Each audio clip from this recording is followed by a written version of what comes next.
Gotta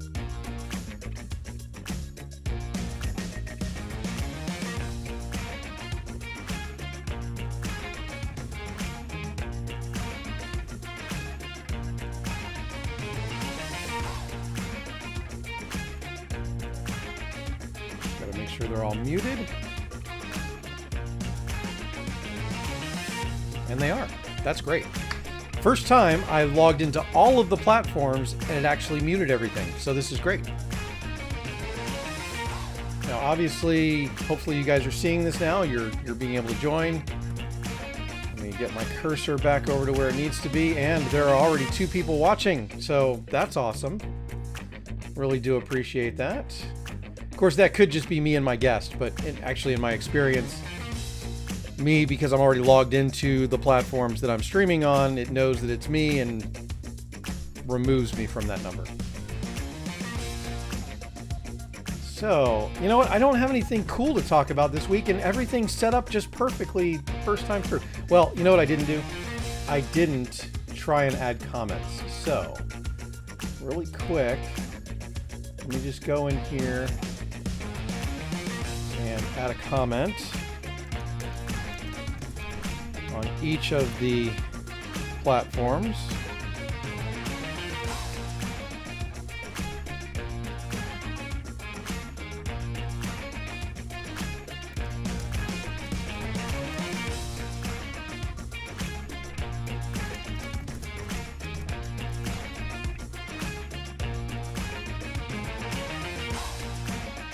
Oh, and I spelled that one wrong. Oh well. See if that one shows up too. So that one's showing up from Facebook. And last but certainly not least,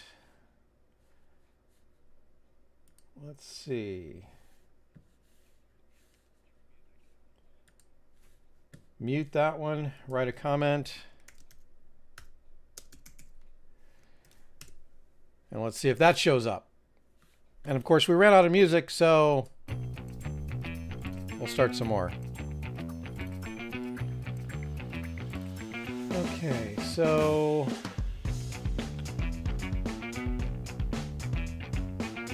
looks like the comments on Facebook maybe aren't working.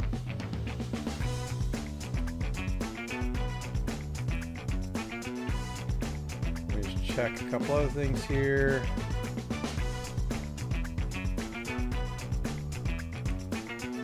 That's a bummer. Well, at least I know to keep an eye on the Facebook comments then to make sure that they're coming through properly.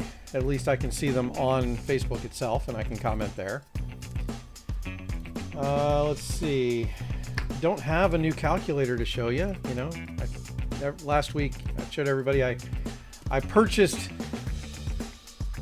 what was originally, I mean, it's obvious this is not the calculator, but it's the same model that I had in high school. Because yes, I am that nerdy. And let's see, probably one more thing to talk about before we get started tonight is that after this, so at 8 o'clock, if you have not seen Uncle Marv, or Marvin B, as a lot of us know him by, if you have not seen his podcast live stream that he does on Wednesday nights, that starts at 8 o'clock. So pretty much right after this show, you can catch Marvin B, and he has Rob Ray tonight. So probably a lot of interesting stuff there, but I have an equally important guest tonight who's going to help us talk about some of the things that I know is on the top of mind for a lot of people, because I'm hearing this constantly. Reddit, you know, in the forums, Facebook, LinkedIn, whatever. Workforce and talent. How do we get it? How do we keep it? You know, what do we do with the bad apples? You know, all that kind of stuff. So, let's see. Oh, okay, that's why, see, this is why you test. I just figured out why I'm not seeing what I wanted to see on Facebook, and that's because I was actually looking at that stupid, I started the live stream not on the scheduled stream. So, yeah, let's get to the right one here.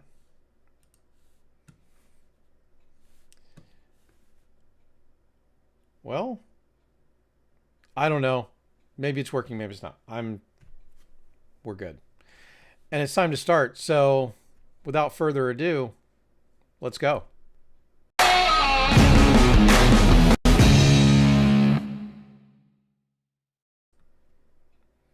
All right, everybody. Welcome back once again to All Things MSP. Just got to make sure that my audio meter is moving because, I've done that before. Anyway, got a great show for you tonight. Got somebody who's going to talk to us, about something that is top of mind for most MSP owners that I talk to today, and probably should be top of mind for most anybody who works for an MSP, in an MSP, or is even a vendor for an MSP, because this stuff matters. We're going to talk about workforce and talent tonight in the MSP space. And of course, I have Todd Billiar with us to talk about that. Before we get started, though, have to mention a couple of things, of course. If you're watching this anywhere but Facebook, be aware that we are first and foremost a Facebook group. So head on over there and join the group. We do live stream this on LinkedIn as well. So go ahead over there and follow All Things MSP. It's a company page over there. You'll find it. I have confidence in your searching ability. And then last but not least, if you are watching this on YouTube, make sure that you go ahead and like, subscribe, and ring the bell. If you're not watching this on YouTube, there is some video content that I release on YouTube that I don't post on Facebook or in the Facebook group, primarily the shorts. The live streams have kind of taken over here lately, but I do have some ideas for starting some more shorts. Oh, well, that's not good. There we go. Still, that Facebook stream. If somebody's watching us on Facebook, if you could please go ahead and comment, let me know so I can see if that's working or not. That would be great. But I think that's all of the intro stuff I have to do. So here he is, the man, the myth, the legend, Todd Billiar. How you doing, I don't sir? know all about that, man. The man, the myth, the legend. That might be building up a little. It's gonna make me blush, but that's all right. And he brings his own sound effects. I mean, But you gotta. Come on, a geek at heart like me, you gotta have sound effects. That's the indication right there, right? I mean, that's what elevates you to legend status. If you bring your own sound. I don't have the cool blue lights. I don't have the cool blue lights like some people, but I'm working on it. There's gonna be little LEDs inside the shelves behind me. So. Okay. Yeah. Well, you've got the set going on there. Yeah. How you doing, my friend? I'm doing well. And, originally Todd agreed to do this, and he's like, dude, we live in the same city. Why don't we do this in person? And as much as I would have loved to do that, I'm just not that organized right now. This is true. Well, not that you're not organized. That yes, I did offer. Next time. Because between the two of us, we have more camera equipment than, I don't know, a lot of people. Yes. And so we certainly could have pulled it off in person. Multicam, the whole 9 yards. Yes. All right. So, but you know who we do need to welcome? Welcome to the viewers. I see we have some viewers online. I'd love to have the viewers, just so when I'm talking about talent, I can understand what markets they're in. I'd love to have them comment. Where are you watching from tonight? Yep. And especially, like, if anybody's on Facebook, please just say hello, say hi, because that's the one where I haven't been able to test to see if the comments are coming through. And I want to make sure that, obviously, we're seeing your guys' comments come through. Yep. So let's talk about a little bit about talent. What do you think? I think it's a great conversation because I don't know about you, but I'm seeing questions all over the place. Right. Like you, I obviously we do a lot of shows. We see each other at a lot of shows, and when I'm doing these breakouts or I'm having the coffee conversations, the hallway conversations, and you ask these owners, what are some of the challenges you're facing today? Always talent, one of the top three. It's either, and really these days it comes down to two things, three really. One, the scarcity of good talent to add to the team. Two, especially recently, the ever rising cost of keeping good talent. Talent's getting very expensive. And three, ties right into that. That's engagement and retention of good talent. And those are three really big pieces in a business. Because if you think about it, in the MSP world, if you run an MSP and I run an MSP, you offer, a backup solution. I offer a backup solution. You offer Office 365. I offer Office 365. So what really truly differentiates one MSP from another? That's the team. It's the talent delivering the services. The face of your company. Talent is truly the most important part of any business, regardless of what line of work you're in. It's what sets one organization apart from another. Yeah, exactly. I mean, especially in a services business, it really comes down to two things are the differentiators, in my opinion, and that's process and people. Now, the reason why the people are so important is for me twofold. Again, is they are probably your greatest expense. Okay, number one, and they are what is in front of your customer, your client, and therefore, because they're the interface with your client, it's extremely important to have the right people in those seats. Absolutely. And, I think that's a good way to segment to the first thing I want to talk about. And that was having a talent strategy plan. Most business owners, they've got that business plan, they've got that sales plan, and they're usually pretty well aligned and how they're going to grow the business that year. But what a lot of owners don't think about is having that talent strategy there. How many new bodies are you going to need to deliver as you you meet your sales delivery goals? How are you going to upscale your existing talent? What are you doing to engage your talent to retain them? So, every time you lose an employee, there's a significant cost to recruit and bring somebody in and get them on board and get them up to speed. So you really need, you need a talent strategy plan, and it really should be documented. It should be built out as part, during your annual planning sessions, because it's not just, all right, next month we're going to, add one body. Well, how are you going to attract the talent? How are you going to recruit the talent? How are you figuring out turnover? When you do have turnover, are you going to, build someone up, or are you just going to bring them in? I like to say when it comes to adding talent, there's really three options. You can build it, you can buy it, or you can borrow it. You can build somebody up to fill that open role and then fill in at a lower level. You can buy, which means you go out and you recruit somebody from the open market, or you can borrow. Maybe you don't need that role full time. Maybe you can look at bringing a contractor in for a little while. Yeah. I mean, and I bet part of that plan, because that's a great idea. I'll be honest, I never had one when I was an MSP, but I would imagine there's kind of two scenarios to that plan too, because you have to have your growth plan, like what you're budgeting for, what you're planning for in this coming year for how you're going to grow. But you probably need for lack of a better word, a disaster recovery plan for when you lose key employees. Yep. Because especially in a service business, that can really touch a lot of critical systems for clients, that's not replacing somebody is not the easiest thing in the world, especially if they're not just, level one help desk. They're level two, level three, or something like that. I imagine there's things that you can do, to prepare in advance as part of your plan, right? Oh, absolutely. As I like to say, always be closing, the old sales thing. But, you should always be recruiting, even if you don't have an open role. I like to say anybody who's a leader in any type of business should have their top 10 list. And what that is it's a list of 10 potential candidates, and keep in touch with them. Maybe they work for a competitor. Maybe they work at a big box store. Maybe you go to, Best Buy and you have a really great experience with one of their geeks. Well, you know what? Why not keep in touch with that? Get that person. Maybe you don't have it open today, or maybe they're not looking to make a jump.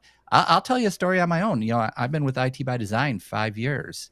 Sonny, the first time he approached me was 7 years ago and asked me if I wanted to join the team. And I wasn't ready to make a change, but he added me to his top 10 list.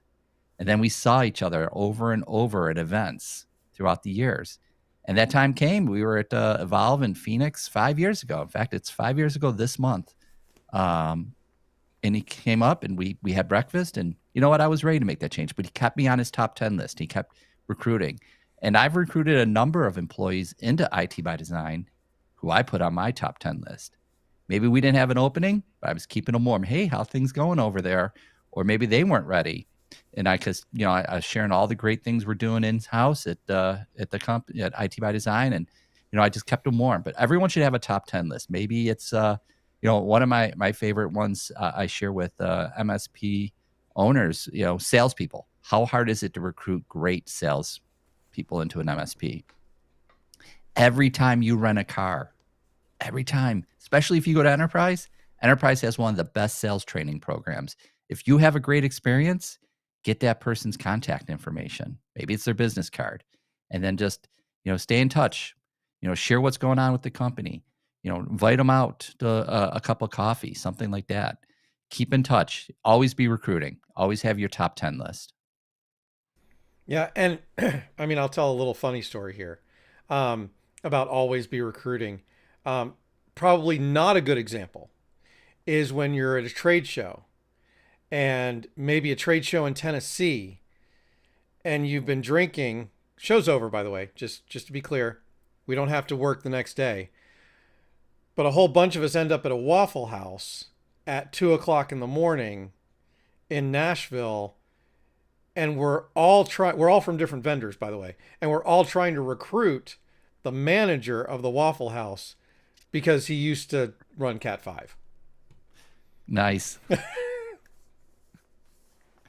I think I know that Waffle House you talk about too. Many MSP events have ended up after hours at that one. Yes. If you know, you know. So I want to pivot back real quick. You talked about when you lose an employee. And anyone who's been in a leadership position's been there. One of your top performing employees comes in and they resign. And you're like, oh, that's going to hurt. That's going to hurt a lot. And they walk out the door.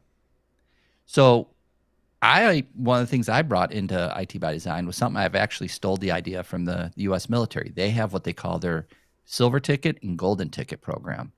And what that is, when you're a talent, some of your top performers, everybody, you want to see them do good. You want to see them try new things. Someone leaves who's really good. We use the golden ticket. So it's, here's a golden ticket. You know what? You can leave for up to a year. And if the grass isn't truly greener on the other side, you can come back. You'll be at the same exact pay you were at. We'll reinstate all of your seniority. We'll reinstate the vacation. Everything. It's like you never left. And that does two things. One, I've been there. I've left an organization and I've thought, man, that sucks. I wish I could go back. There's no way they'll take me back. And on the flip side, my employer is like, man, you know who I need right now? I need Todd right now. I need Todd. So it formally leaves that door open. And then the other key is when someone leaves, stay in touch. Add them to, start a Facebook alumni page for prior employers. Keep them in touch. Start an email list, distribution list for prior employees. Share the company newsletter and such with them. Invite them to company events. If they were a great employee, why not keep them as part of the family? And you'd be surprised how many times people come back. We've recovered 5 or 6 people in the last 18 months that ended up boomerang. That's where, the great resignation happened. They tried the grass on the other side, wasn't so green, and they came on back. And it was because of that golden ticket program. Yeah, and I'd never heard of that before, and I think that's a great idea because so many times, you kind of hit on it.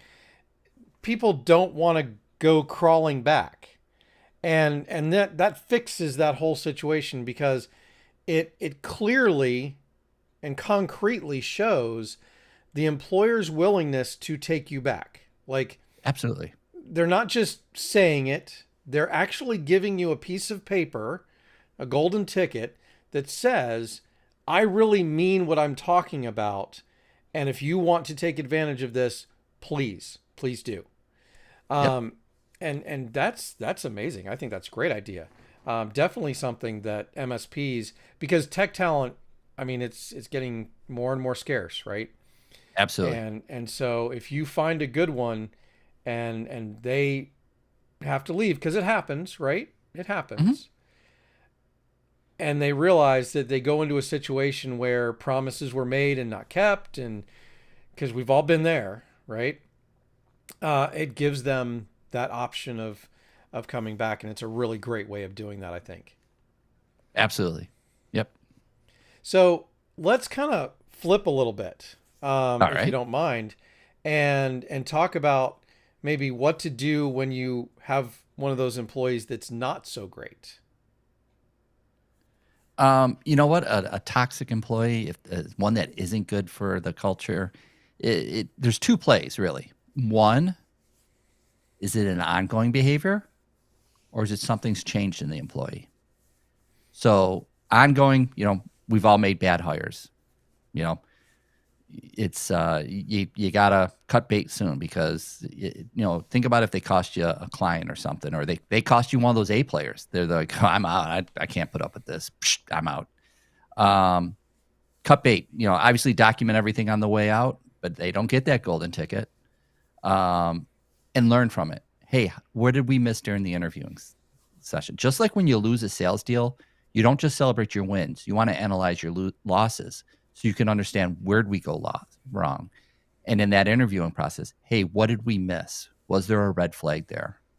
Yep. The other one where you have a great employee, everything's going great, then all of a sudden you just started noticing, hey, why isn't Todd turning his camera on during the calls anymore?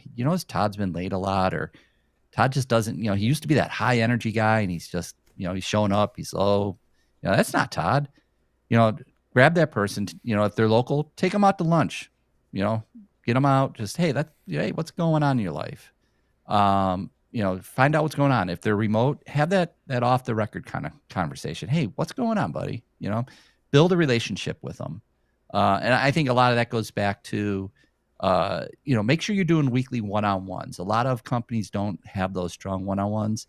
And if you're a fast-growing organization where maybe you have a lot of first-time managers, for those one-on-ones, make sure you're training your leaders, because a bad leader will destroy an organization. They may not even want to be a bad leader, but what happens a lot of times, we've seen it, the top salesperson or the top engineer, all of a sudden they end up in a leadership position. Well, we've given them the sales training, we've given them all these technical certs and such, but have we really ever taught them how to be a leader? So make sure you're leading them the right way. Make sure that you're assigning them a mentor who can sit in on those one-on-ones, and maybe even have scripted out questions that they can ask during that one-on-one, so they can really start building a rapport with their teams. Have that rapport, because it's about having that relationship, because it's not a matter of if it's going to fall apart, not fall off the rails. It's when, but you want to have that relationship for it to come back. Everybody hits a bump in the road at some point. Yep. And you mentioned one-on-ones, and one-on-ones are critical to building that rapport. And if you're not familiar with the concept of a one-on-one, a real one-on-one, by the way, because it's not just having a meeting with an employee once a week or whatever. There is a strategy to it, and there is a Yep. record keeping portion of it. Um, and if you want a good example, the one I prefer is at manager-tools.com. They have something called their triad, which is one-on-ones, feedback, and coaching. And definitely recommend you check out that resource. One of the things that I always consider when I'm thinking about my employees in general is I'm either managing them up or I'm managing them out. And that doesn't mean that somebody can't be great at a single role. It doesn't mean that they have to be promoted to a new role. I mean, there's plenty of, because there's level 1, there's level 2, there's level 3, there's principal, there's expert. You call them whatever you want, where they still deserve more pay because they're progressing in that role. Their expertise in that role is improving. So you're not always managing them to a different role, but it should always be you're either improving them, making them even more efficient, valuable, whatever to the organization, Or if they're not working out, you are actively managing them out. Now, that means you're not forcing somebody out, but you are, if they're not a right fit, you are finding out sooner rather than later that they are not a right fit. And helping them to figure out that they're not a right fit and helping them realize that they need to be someplace else. And openness and transparency to me is the way that you run an organization. And if you're doing it that way, I've had a lot of success in people that I had to let go, right? Because they just weren't the right fit. And by properly managing those, first of all, properly setting expectations and then managing those expectations is how you get there, right? And it, by the way, it's your fault. If they don't see it coming, it's not their fault, it's your fault. Absolutely. You know, every employee should have a scorecard. Each and every employee at IT by Design has a scorecard that shows them, you know, what is expected. You know, what results are you expected to deliver? So there aren't those surprises. Another thing I think is critically important is to understand what a person's natural gifts are. You know, it's you might not be managing them up to a senior level, and you might not be managing them out. But maybe you're identifying, hey, you know what, this guy's pretty good in front of the camera, or this guy's pretty good on social media. Maybe we have him in the wrong role and move him to the right role. You know, the old everybody, you know, getting the right seat on the bus per se. I've been on a couple of seats over here at the IT by Design through my career journey, and you know, I actually, you know, my history is I started out as a field tech for working for my first integrator, and I've kind of had my role transition, and people change over time, so maybe, you know, finding out what seat on the bus they're ideally cut out for, and, you know, what's going to get them excited to get up and come to the office every day and, you know, really deliver. And I think a lot of that comes back to having that relationship, having those one-on-ones. Yep. You know, at IT by Design, we actually use a product called Team GPS, and our one-on-ones are all scripted out exactly the type of questions that we need to ask our team. And like you said, there's a history of it, so we can go back and look at it over time. Because as a leader, you know, you're doing your annual review of your team, and, you know, how far back does your memory really go? Yeah. You know, you can think the last month or two, but think, you know, if that person's going through that little dip that we just talked about, you know, you got to be able to look back and look at that full history. Yeah. And that's part of the managing it, right? You have Yeah. to be able to look at where they are week to week. And by the way, an important concept about one-on-ones, they're not about you. They're about Nope. them. Yep. This is not about you waterfalling information to them, and the like. It's about them having their time with you first and foremost. Now, obviously, you are going to share. You're going to talk about where they are with their expectations, but that's after they've had a chance to express themselves. And this is also where you find out about what they're passionate about outside of work. What makes them tick, you know, outside of work, and that's really what helps build that rapport, right? When you find out more about them rather than just them as help desk technician number one. Absolutely. You know, I worked with an MSP based out of Ohio that, you know, as people were being onboarded, and you know, he would find out what their hobbies were and what their goal outside of work was. Like he had a person join who wanted their private pilot license, and the guy came in and just crushed it year one. Just was a top performer. So at the end, during the review period, the MSP actually paid for his private pilot license for the next year. Paid for the airtime. I mean, that's awesome. When I used to work for a prior employer, during our onboarding process, you know, when you went on the on-call rotation, we would ask you what your significant other's favorite restaurant was. And if we called you out and you were away from the home for an hour or more outside of business hours, we sent home a gift card to the favorite restaurant because we want to make sure your family stays happy. Yep. Because, you know, it's all part of it.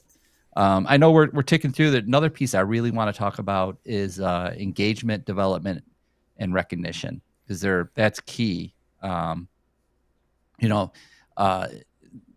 LinkedIn a couple of years back did a survey. They asked 10,000 LinkedIn members who had changed jobs in the previous 6 months, what was the number one reason you changed jobs? You want to take a guess? Well, I'm going to guess it's not pay. You are correct. That wasn't even top 5. I would probably say it was their manager. That was number 2. Lack Close. of lack of recognition. So are you recognizing your employees? Even just walking up and saying good job, or giving them a shout out if somebody closed more tickets than anybody on a monthly basis. Give them a shout out. Hey, great job, Eric. You closed X number of tickets this month. And at your company R&R, rewards and recognition. Call people out. Give them a gift card. If say somebody does a recruit somebody, refers someone to the business, and they hire and they last the 90 days, why not give them a nice bonus? Give them a $250 Amazon gift card or something, and don't just slide it to them. Give them recognition. Hey, Eric recruited, Steve's killing it for us. Thank you, Eric. Here's your gift card. Because you know what happens? Todd's on the other side of the room going, I like shopping at Amazon. I know some pretty good people. And guess what? Now we're back to that funnel. Always be recruiting. Yep. And put it peer to peer. It shouldn't always just be managers or leaders down. Put a system in place that allows peer to peer recognition, so that when Todd and Eric are, sitting in the help desk pounding away tickets, and Todd looks over and sees Eric just crushing it, I can give him a little shout out that people can say, hey, Eric's killing it on the old help desk today. Let's give him a big round of applause, something like that. Or if you're in a sales organization, do a little shout out. Eric just closed a big deal. Let's give him a big woo woo, a little air horn even.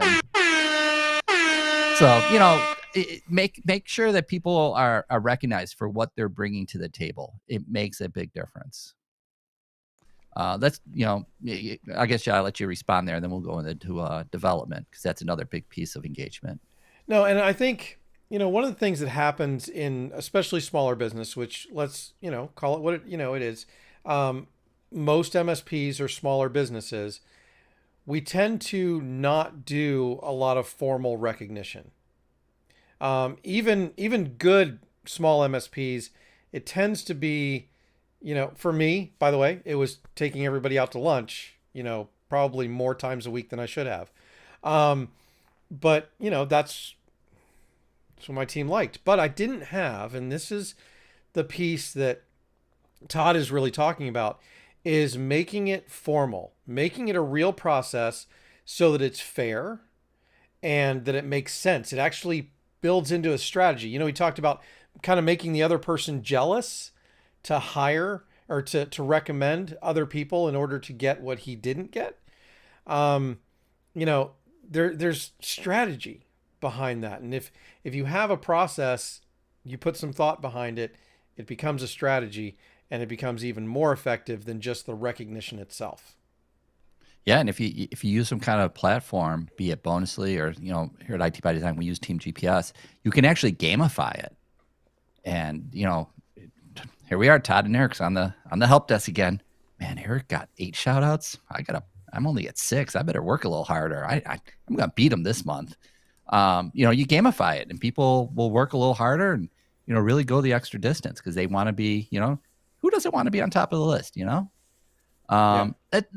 Before we run out of time here, I know we're ticking away. Let's talk about career development plans. So especially, when it comes to engineer and technical types, everyone wants to learn something new. It's just part of our wiring.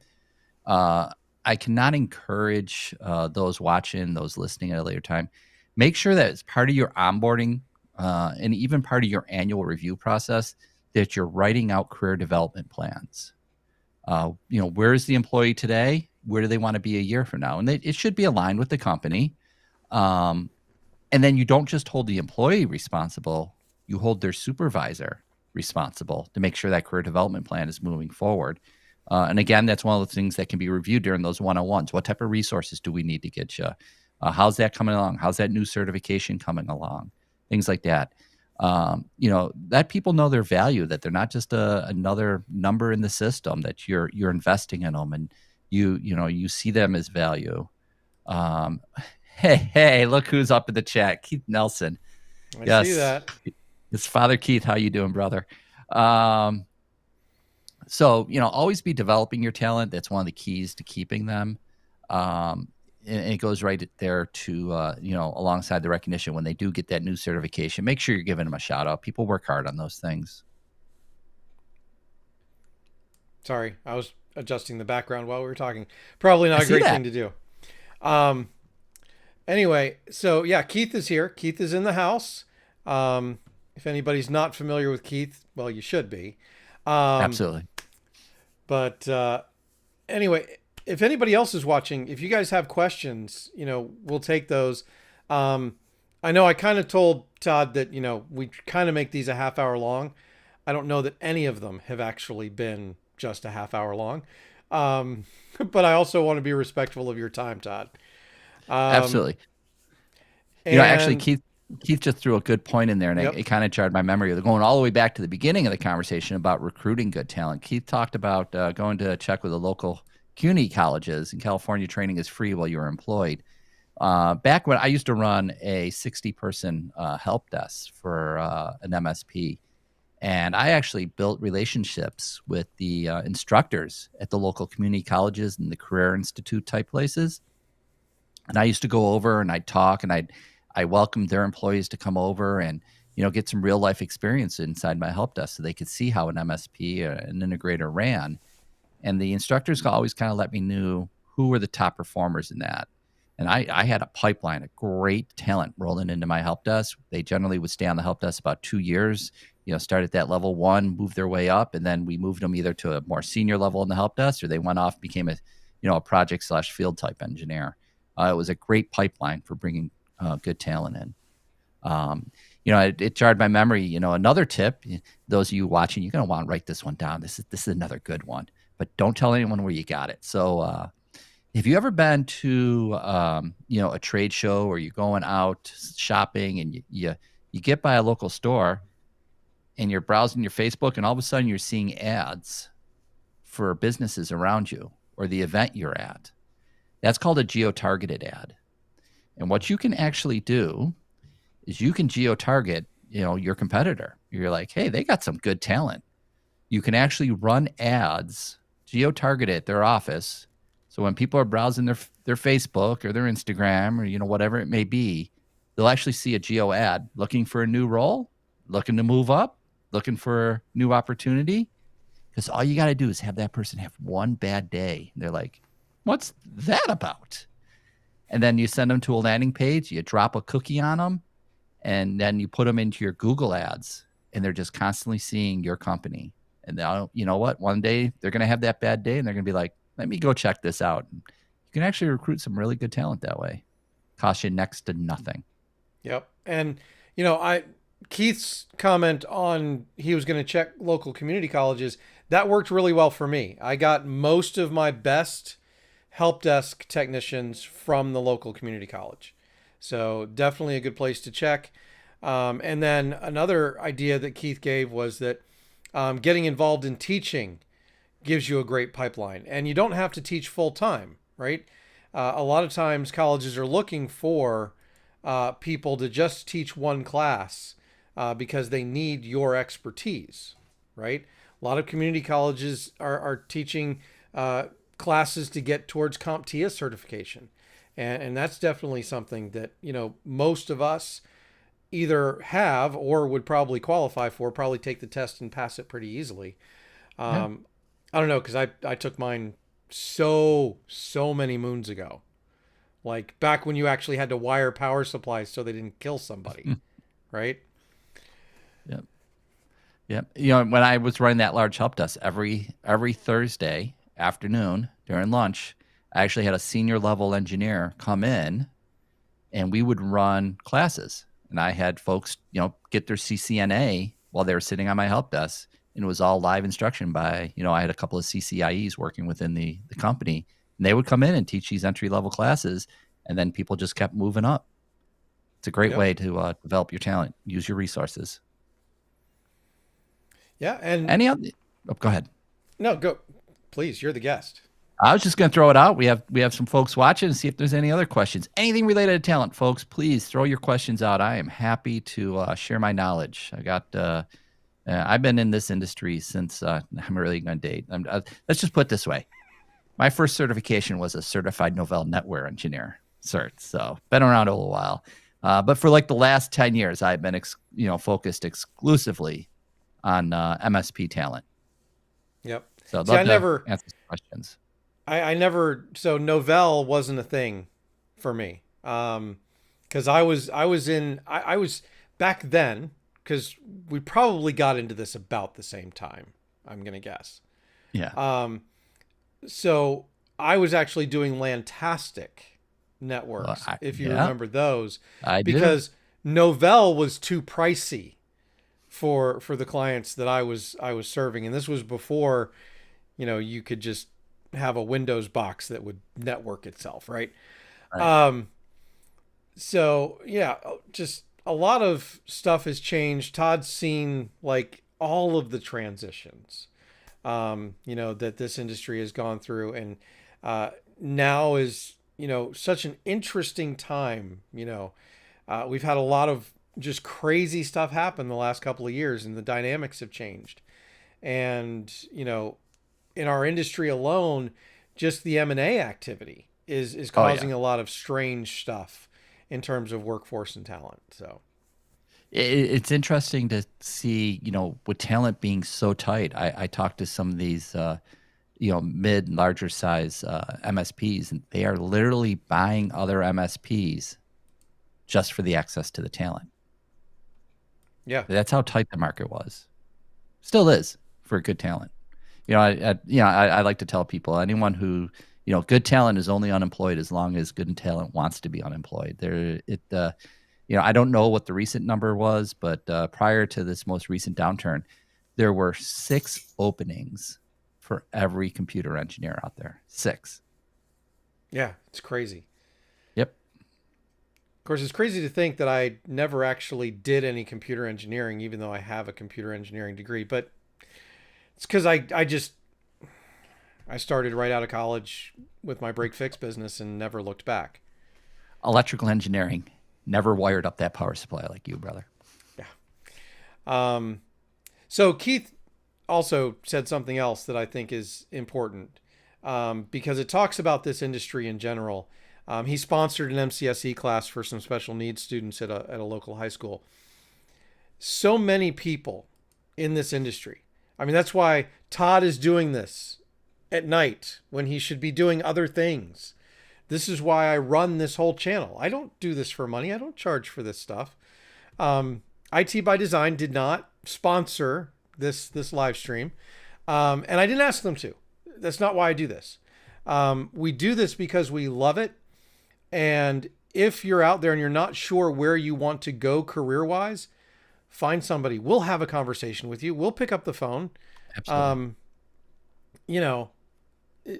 This industry, in my opinion, is very unlike a lot of others because we are so sharing. And I don't mean that in a, fluffy kind of, sharing is caring kind of way. But it really is true. So many people in this industry are in it for the greater good. And so, people like Keith doing that sponsorship, people like Todd coming on, and all my other guests that I've had on are just a prime example of that. Absolutely. I've never seen an industry where people are so open and willing to share their knowledge, their experience, their connections. It's a great community to be a part of. Awesome. Awesome. So yeah, if anybody has any questions, please go ahead and post those. Todd is, more than willing to answer them. Yep. Todd, did you have? If you're watching, I was just going to say, else? if you're watching the replay and people want to get a hold of me, go to LinkedIn, Google Todd Billiar. I'm literally the only one. You will find me. Promise. Yeah. And probably if you add the word MSP, not even a question about it, he will definitely be the number one that pops up. Yes. Same thing with me, by the way. Just Eric, Anthony, MSP. Yeah. If you don't find me, there's something broken with that algorithm. Yes. Because I've tried. I work hard on this stuff. Let's see. I'm just looking through the comments, see if there is anything that we haven't covered. So like some of the takeaways, and I'm going to fill in some, and then you, because I know you'll remember all the ones that I'm forgetting. All right. But if you don't have a process for always being recruiting, right? Like Todd talked about, make sure you build a process for that. Make sure you're doing one-on-ones and you know how to provide feedback and you know how to coach. Okay. Those are critical elements for any manager, no matter what business you're in. You have to be doing those. Another one that's big on my list is annual reviews. Annual reviews don't start at the end of the year.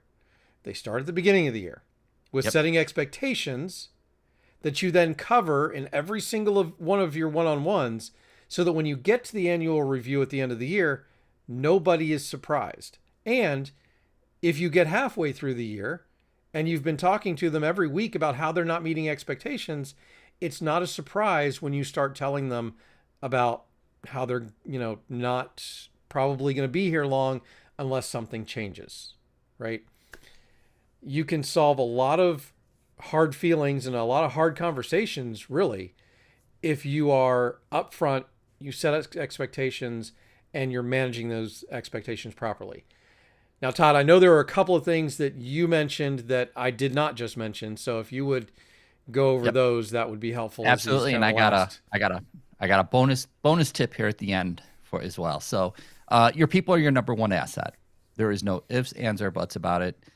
Regardless of the line of work, especially in a service-focused business, your people are the most important asset you have. Take care of them as such. Two, touching on Eric's note about annual reviews, make sure you have documented career development plans and scorecards. If you need templates, reach out to me. I'll share them with you. I'm happy to. And three, here's that bonus tip I was ready to share. If you are a medium size or larger size MSP, and I'm talking even, at that 12, 15 employees, if you think about it, you have a platform for keeping, track of your tickets and such, your PSA. You have a platform for managing your devices, alerts and such. That's your RMM. You have a platform for managing your money. You have some kind of financial package, be it QuickBooks Online or whatever it is. You need a platform for proactively taking care of your talent. Find a talent management platform. At IT by Design, we use Team GPS. People are the most important. Invest in it. Put a system in place that brings all that together. And the cost savings from reduced employee turnover will more than pay for the cost of the platform. Yep, for sure. And I think one last note from Keith here. Yep. Make sure that your employees don't burn out. Make sure they have a life outside of work. This does a couple of things. Number one, burnout's real, especially in this business. And even more so once you bring security into it, right? Oh, God, yeah. But if you are proactively talking to them about work-life balance, they will understand how much you care about not what you're doing for them, but you as an individual, the employee as an individual. So just, make sure you're doing that. That's why we talk about one-on-one so much. And besides that, Todd, thank you so much for being here. Hopefully we can get you back later on in the year. Absolutely. Happy to. And this next time we're doing it side by side. Okay. We're bringing the cameras. We're going to have a little switcher.